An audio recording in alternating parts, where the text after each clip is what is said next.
নেত্রকোনায় প্রাথমিক শিক্ষার্থীদের মাঝে মোট ৭৭ ভাগ বই বিতরণ করা হয়েছে বলে জানিয়েছে জেলা প্রাথমিক শিক্ষা অফিস। এ বিষয়ে বিস্তারিত জানাচ্ছেন আমাদের প্রতিনিধি শামীম আহমেদ। শামীম আহমেদ, ফেব্রুয়ারি মাস শেষ হয়ে মার্চ মাস এসে যাচ্ছে, এখনো পর্যন্ত মাত্র ৭৭ ভাগ বই বিতরণ সম্ভব হয়েছে। এই বিষয়ে আসলে কি বলছে জেলা প্রাথমিক শিক্ষা অফিস থেকে? ধন্যবাদ তানিয়া। আপনি যেমনটি বলছিলেন যে আমি এই মুহূর্তে জেলা প্রাথমিক শিক্ষা অফিসের কার্যালয়ে রয়েছি।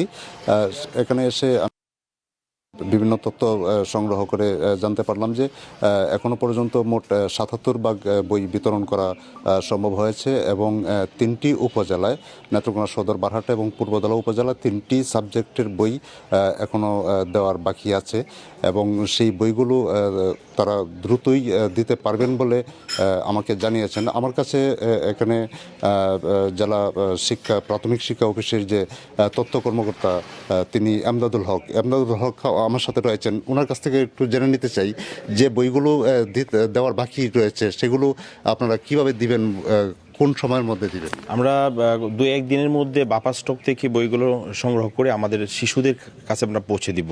এই স্কুল চুরিকালীন সময় আমরা পৌঁছে দিতে সক্ষম হবো আশা করি। খুব দ্রুতই আমরা সেটা দিতে পারবো, যাতে আমাদের শিশুদের পড়াশোনা কোনো ব্যাঘাত না ঘটে, তারা যেন তাদের পড়াশোনাটা কন্টিনিউ করতে পারে।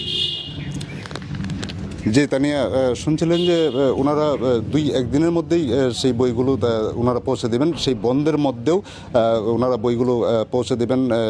তারা শিক্ষকদের সাথে সমন্বয় করে বাচ্চাদেরকে তাদের বাড়ি থেকে খবর দিয়ে স্কুলে এনে তারা সেই বইগুলো পৌঁছে দেবেন বলে তারা আশা প্রকাশ করছেন। এই ছিল নেত্রকোনা থেকে আমার কাছে বই বিতরণের সর্বশেষ তথ্য।